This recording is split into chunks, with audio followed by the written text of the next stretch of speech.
in Iran. You said we were locked and loaded. They start killing people like they have in the past. ইরানের দিকে একটি বড় মার্কিন নৌবহর বা armada পাঠানো হয়েছে বলে জানিয়েছেন মার্কিন প্রেসিডেন্ট ডোনাল্ড ট্রাম্প। তবে এই সামরিক শক্তি ব্যবহারের প্রয়োজন পড়বে না বলেও আশা প্রকাশ করেছেন তিনি। পাশাপাশি ইরানে বিক্ষোভকারীদের হত্যা এবং পারমাণবিক কর্মসূচি পুনরায় শুরুর বিষয়ে তেহরানকে নতুন করে সতর্ক করেছেন ট্রাম্প। বার্তা সংস্থা রয়টার্স এই তথ্য জানিয়েছে। সুইজারল্যান্ডের ডাভোসে বিশ্ব নেতাদের সঙ্গে বৈঠক শেষে যুক্তরাষ্ট্রে ফেরার পথে এয়ারফোর্স ওয়ানে সাংবাদিকদের সঙ্গে কথা বলেন ট্রাম্প। তিনি বলেন, আমি কোনো অপ্রীতিকর ঘটনা দেখতে চাই না, তবে আমরা ইরানের উপর নিবিড়ভাবে নজর রাখছি। তিনি আরো বলেন, আমাদের অনেক যুদ্ধ জাহাজ ইরানের দিকে যাচ্ছে, হয়তো আমাদের এটি ব্যবহার করতে হবে না, তবে প্রয়োজনে সামরিক শক্তি ব্যবহার করতে প্রস্তুত যুক্তরাষ্ট্র। মার্কিন কর্মকর্তারা জানিয়েছেন, বিমানবাহী রণতরী ইউএসএস আব্রাহাম লিঙ্কন এবং কয়েকটি গাইডেড মিসাইল ধ্বংসকারী জাহাজ আগামী কয়েকদিনের মধ্যে মধ্যপ্রাচ্যে পৌঁছাবে। পাশাপাশি ওই অঞ্চলে মার্কিন ঘাঁটিগুলোকে সম্ভাব্য ইরানি হামলা থেকে রক্ষা করতে অতিরিক্ত আকাশ প্রতিরক্ষা ব্যবস্থা মোতায়েনের পরিকল্পনাও রয়েছে।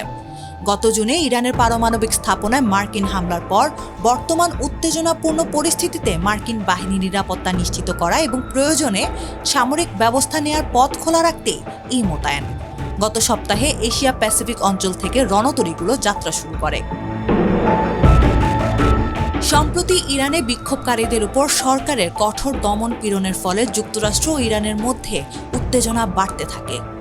ট্রাম্পের দাবি, হুমকির মুখে প্রায় 840 জনের ফাঁসি স্থগিত করেছে ইরান। তিনি বলেন, আমি বলেছিলাম যদি ওই মানুষগুলোকে ঝোলানো হয় তবে তোমাদের উপর এমন আঘাত হানা হবে যা তোমরা কখনো দেখোনি।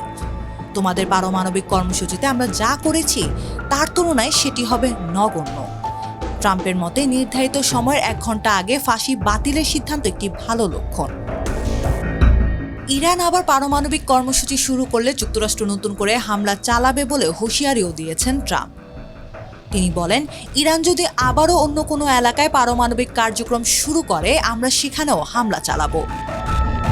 আন্তর্জাতিক পরমাণু শক্তি সংস্থা IAEA জানিয়েছে, অন্তত 7 মাস ধরে আমরা ইরানের উচ্চমাত্রা সমৃদ্ধ ইউরেনিয়ামের মজুদ যাচাই করতে পারিনি। ইরানের কাছে 440.9 কেজি ইউরেনিয়াম রয়েছে, যা 60% পর্যন্ত সমৃদ্ধ। পর্যাপ্তভাবে সমৃদ্ধ করা গেলে এই পরিমাণ ইউরেনিয়াম দিয়ে প্রায় 10টি পারমাণবিক বোমা তৈরি করা সম্ভব হতে পারে। এদিকে ইরানের অর্থনৈতিক সংকটকে কেন্দ্র করে গত 28 ডিসেম্বর থেকে শুরু হওয়া বিক্ষোভ দেশজুড়ে ছড়িয়ে পড়ে। মানবাধিকার সংস্থা HRAN জানিয়েছে, এই বিক্ষোভে এখন পর্যন্ত 4519 জন নিহত হওয়ার তথ্য তারা নিশ্চিত করেছে। তবে রয়টার্সকে দেওয়া সাক্ষাৎকারে এক ইরানি কর্মকর্তা দাবি করেন, নিহতের সংখ্যা 5000 ছাড়িয়েছে, যার মধ্যে প্রায় 500 জন নিরাপত্তা বাহিনীর সদস্য।